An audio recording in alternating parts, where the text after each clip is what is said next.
Oh no, it's that oaf that mistook his classroom for ours. What's he doing here now? Ugh, don't tell me he's got the wrong classroom again. Alright kids, back to your seats. Let's begin our lesson, shall we? Your teacher, Miss Tachibana, has an errand to run today, so she asked me to teach you in her place. Teach us? Aren't you the tanking teacher? What could you possibly teach us about healing? Actually, I too have dabbled into the healing arts as of late. To start off, let me introduce you to the 3 healer jobs. The first is the Conjurer, which powers up to a white mage after lots of training. The second is the Scholar, which branches off from the Arcanist class.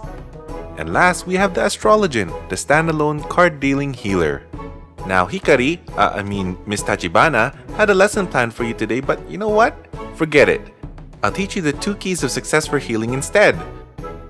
These keys are Sustain and Support. Let's begin with your primary role, Sustain. Make sure you take notes. Lesson 1. Preventing Death.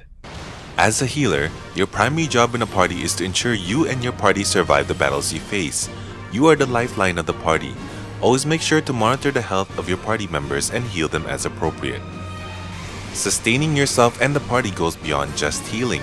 You and your allies will be afflicted with debilitating or damaging conditions from time to time. When new to an encounter or dungeon, make sure to have the Condition Cleansing Isuna role ability equipped if you are the sole healer, or ensure at least one of either you or your co-healer has it equipped in larger parties. As you get more familiar with specific encounters, you can switch out Isuna for other role abilities if there are no cleansable conditions to deal with in that specific battle, but having it equipped in unfamiliar battles is recommended. One last way to help sustain your party is to mitigate or prevent damage in the first place. An easy way to mitigate damage is to use the role ability Protect. By using this one simple ability at the start of a dungeon or trial, you're raising the physical and magical defenses of you and your party, which in turn lowers the amount of damage you will all take from attacks. Going beyond this, jobs like the Scholar and the Astrologian have shields available to them. Use these to mitigate damage from particularly damaging attacks, such as tank busters and heavy unavoidable AoEs. To help you determine which attack is coming up, focus target your enemy. This lets you track the status of your enemy as well as the attacks it is casting, even while you have another player targeted for heals or cleanses.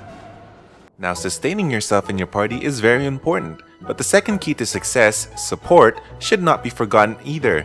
Make sure you pay attention now. Lesson 2. Go beyond healing. As a healer, you have ways to support the party outside of just maintaining health bars. Although not really applicable to the White Mage, the Scholar and the Astrologian both have access to abilities that help buff themselves and their allies, with the Astrologian having the most variety in those said abilities. Use these to swing the tide of battle to your advantage. One other way that a healer can support the party, which the White Mage is actually amazing at, is personal damage. A fight is what it is, a fight. Victory is achieved only when the enemy's health bar is depleted. Everyone in the party, healers included, should be contributing to this end goal. Although sustaining the party's well-being is still your primary goal, whenever you find an opportunity to do so, deal damage to your enemy. At first, you might find it a little daunting to juggle healing and damage, but as you get more experience, you will find yourself enjoying and becoming more fulfilled with the healer role as you try to push your damage as far as you can, while at the same time keeping everyone else alive. Just remember though, you are a healer first and support damager second.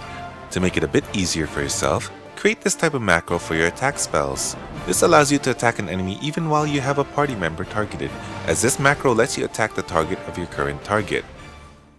Well, that wraps up support as well as our lesson for today. Again, make sure to always remember you are a healer. Your primary goal is to keep everyone alive, but don't neglect supporting your party with buffs and damage as well. Any questions, class? Dude, we covered this topic with Miss Tachibana last week. Yeah, I mean, not to be rude, but maybe you should have stuck to your lesson plan or something? Lousy ungrateful kids. I shouldn't have taken up this substitute teaching job. Hikari's errand better be super important. Hey everyone, and thanks for watching this video. I hope you enjoyed it. If you did, please give it a thumbs up and share it with your friends. Please also consider subscribing to support this channel and to keep up with my latest uploads. Your support would be very much appreciated. Also, click that bell icon to be part of my notification squad so you won't miss a single upload. Sorry, I always wanted to say that. Thank you again for watching, and I wish you all a great week. See you next time.